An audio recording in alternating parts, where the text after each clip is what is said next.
It was over 30 years ago. After my first divorce, my life collapsed in a very short period of time.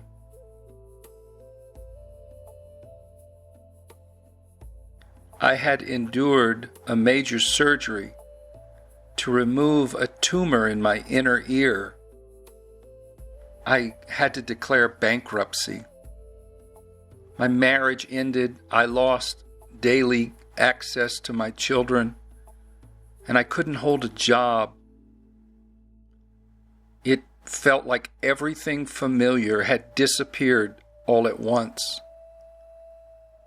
During that time, I remember one day driving out into the countryside in South Louisiana. I don't even know why, but I ended up at a small Native American property. It wasn't really a store. It was more like a place where they held powwows and sweat lodges.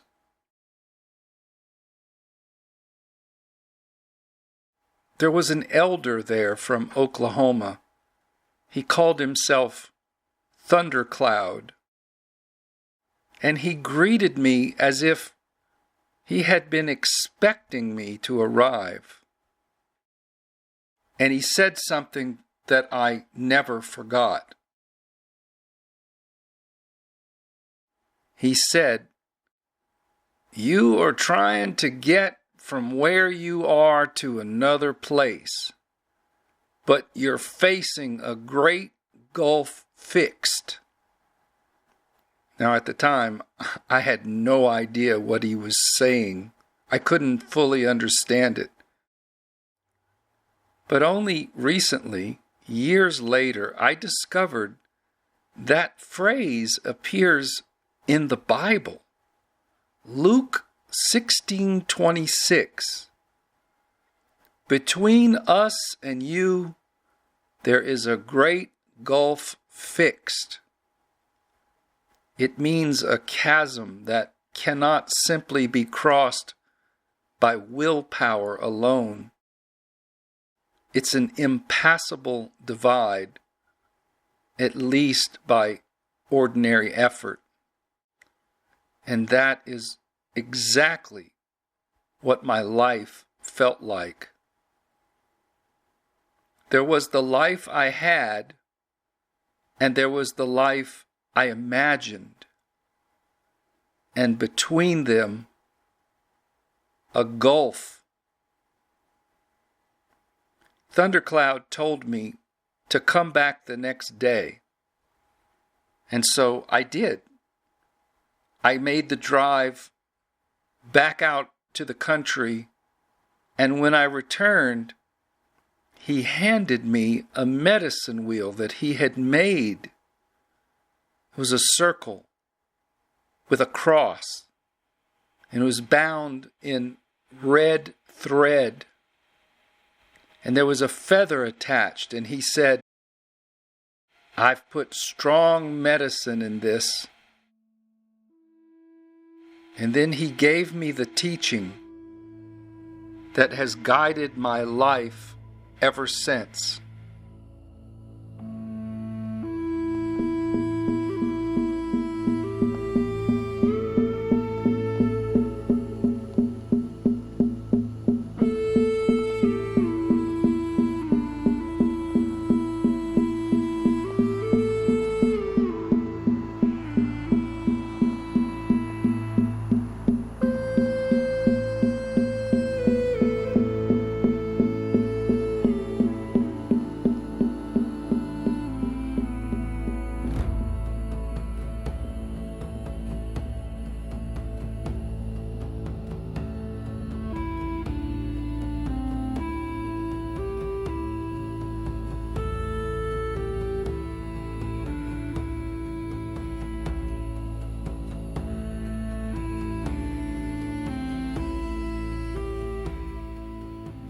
What he said that day was this: what you need to learn now is how to improvise and adapt. not to conquer, not to force, not to collapse, but improvise and adapt. And now, fast forward 30-something years.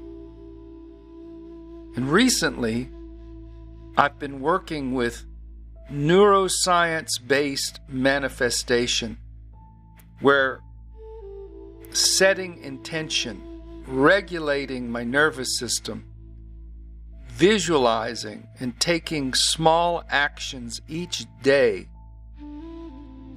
I've even been considering to make a move to Arizona. And so today I made a phone call. I followed up on possible housing. And I learned that the waiting list could be 1 to 2 years. Now that information could have triggered hopelessness, but it didn't. And I realized something profound was happening within my own nervous system. I am still crossing gulfs, but I no longer try to leap across them.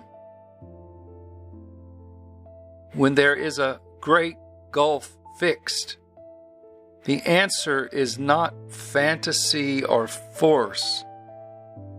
It is improvisation and adaptation.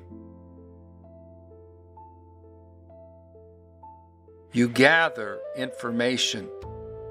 You regulate your nervous system. And you take small steps. You adjust the timeline.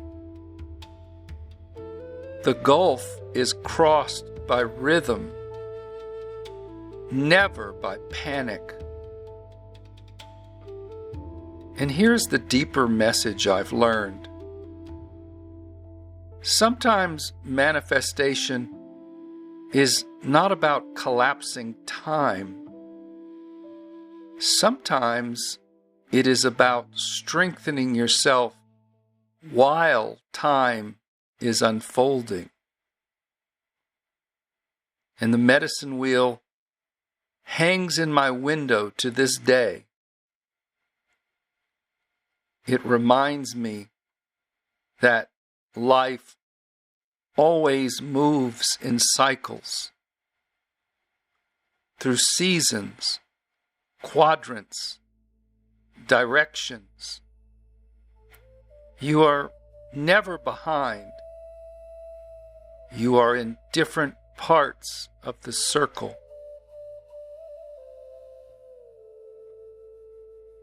And so if you are facing a great gulf right now in your life, whether it's financially, relationally, geographically, do not interpret it as failure. Interpret it as terrain. And remember the teaching from Thundercloud. Improvise and adapt. Keep yourself regulated. Visualize what you're after. And take the next small step. That is how you cross what cannot be leapt.